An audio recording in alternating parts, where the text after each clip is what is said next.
Hi there, this is Lord Baldwin again. We're going into the second part of recording your stuff and some of the stuff that you need to know as far as recording is concerned. Now, I use an 8-track recording unit to record my stuff onto. A lot of people out there, they just use Audacity or some other software, computer software that they can use to record. And if you've got a handle on that, then I say run with it, because it's actually better in some respects than what I use here, because there's a lot more tools to work with your sounds, and you have a capability of putting a lot more tracks. I'm limited to 8 tracks, and I keep pointing back here. I've got a Fostech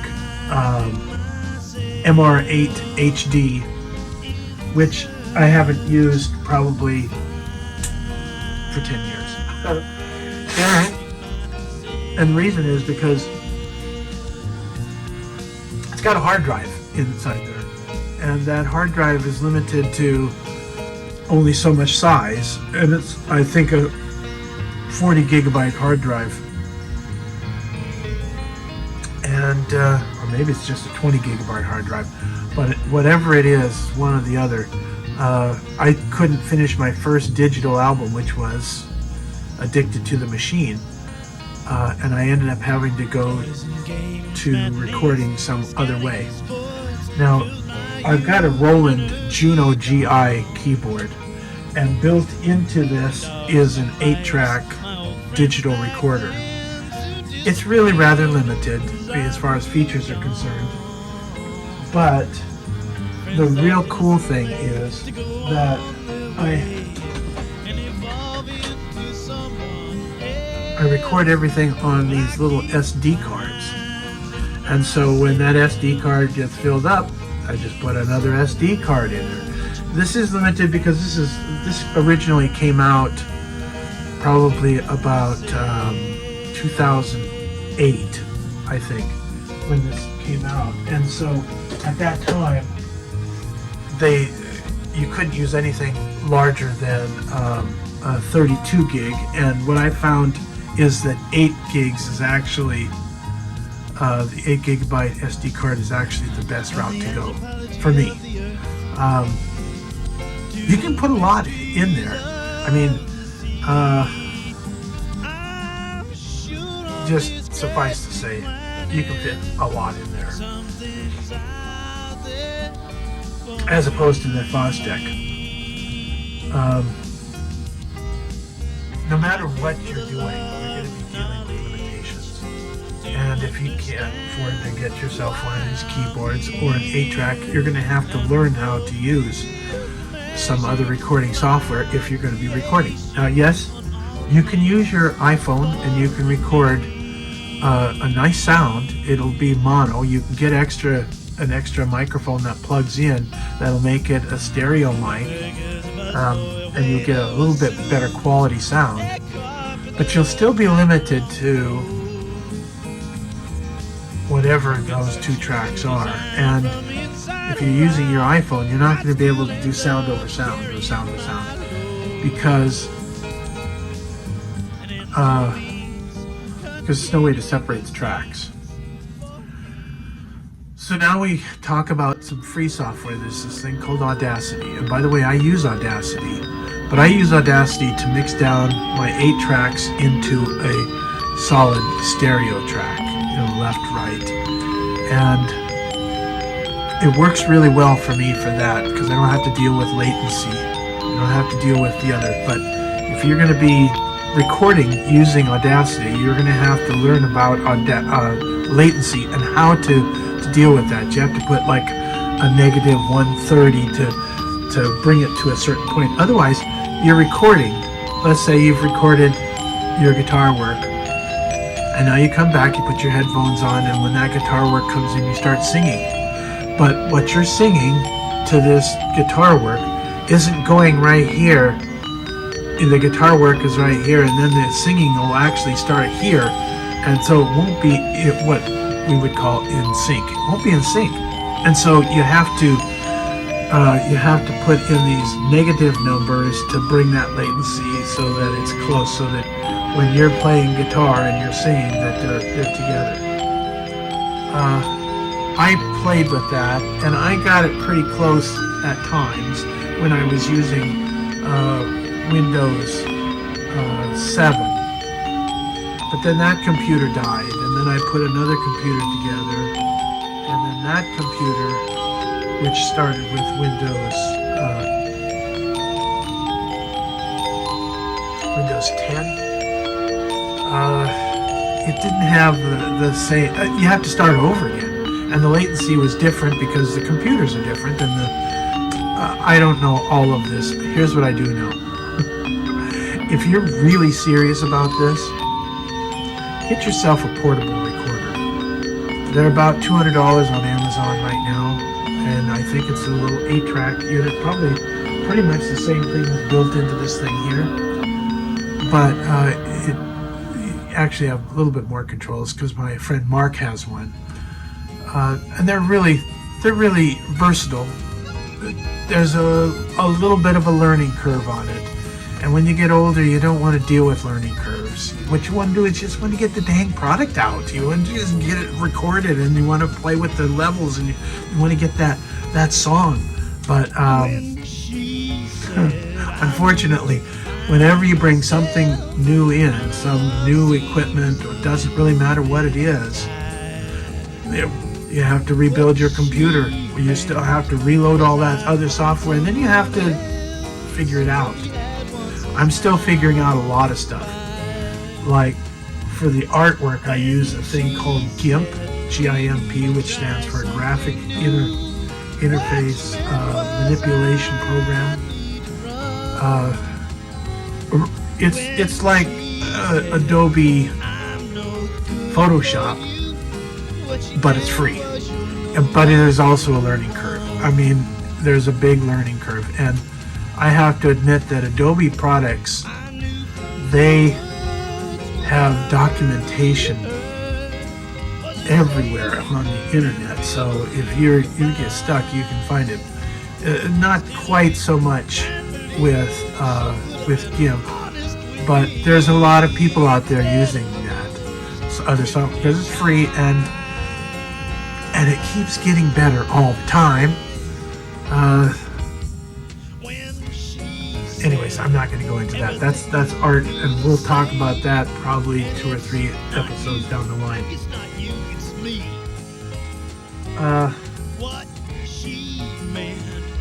You know, and when you're recording, there's a certain thing as far as good as it's going to get, right? We talked about that. When do you stop? Or when do you figure it's as good as it's going to be? I have friends that go through it one time, and that's it. They go through it one time, they record it. They may have to come back once or twice to get the voice just right, but what I mean to say is they're not meticulous about how they do some of the stuff because they don't care. What they want with their product is to get a representation of it and then move on, because they're not looking to sell their stuff. They just want to have it as a documentation. And that's okay then, because you don't need to go into a lot of detail.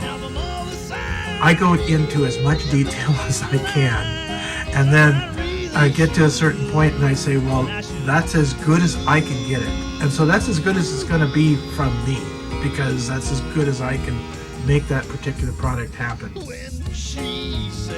And let's face it, I'm doing all of this by myself, and you may be also. So you may have to play the guitars and the keyboards and the bass. I play bass using the keyboard, by the way, but there's a lot of really nice bass sounds. And the bass player for the Doors was also the keyboard player for the Doors. I don't know if you ever see anything. When you just take a look, he's over here playing bass, and then he comes in with his other smoking keyboard work. But I just do it all myself, and it's been that way forever. Well, actually, there is one time I had my friend James Stanger come over. Now, James Stanger, He's really prolific. First off, he had his mission over in England, and while he was there, he found a fabulous. I can't remember. Telecaster. He found this Telecaster, and he bought it and sent it home. He didn't get to play it until he got off his mission. But anyways, he's really good. He has a couple of favorite groups that he likes to follow. One of them is Led Zeppelin, and he can play anything that Led Zeppelin can play. In fact, I'd go over to his house, and he'd be down in his basement with his kids, and they'd be playing all kinds of cool stuff. A lot of blues, a lot of rock and roll, and they weren't particular. I mean, they really liked a lot of different eclectic stuff, and some stuff that they would play might have been favorites of his sons that were playing with him. And I'm speaking specifically of Joel and Joseph. I don't even remember if the other two played music very much or not. Joel's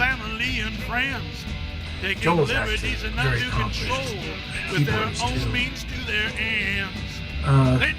Anyways, so I'm going back to the story. So they came over for dinner one night, and I brought him here into this little studio part of my room here, and I was telling him I had this little dilemma with trying to get the right guitar work for it. And